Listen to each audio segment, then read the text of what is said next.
استغفر الله العظيم. انت الثلاث بنات اللي معاك دول ربنا يخليهم لك. في لله. ناس غيرك معهاش ولا بنت ولا ولد، حامدين وشاكرين، فانت اللي يجي لك تحمد عليه بنحمد ربنا. بنحمد ربنا، بس مش عشان بحمد ربنا سبحانه وتعالى واي حد يحمد ربنا تمام. اجي الاقي الدنيا زي ما انت شايف كده حاج عوض. ايوه ماشي، انت يبقى انت حقك. ثانية واحدة انت من حقك تتكلم معاها في البيت واللي انت عايزه من البيت، بس انت هتتكلمها في الخلفة دي ولا حاجة بتاعتك ولا بتاعتها، دي حاجة بتاعت ربنا.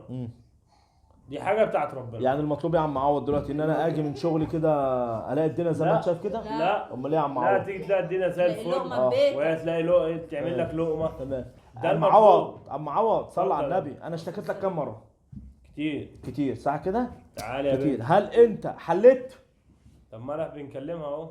طب بنتكلم، هو الكلام بتاعك جاب مشكلتها- نتيجة يا عم عوض؟ مشكلتها ان المواضيع بتتكرر تاني. انت أنا جاب مش عارف نتيجة؟ أعمل إيه.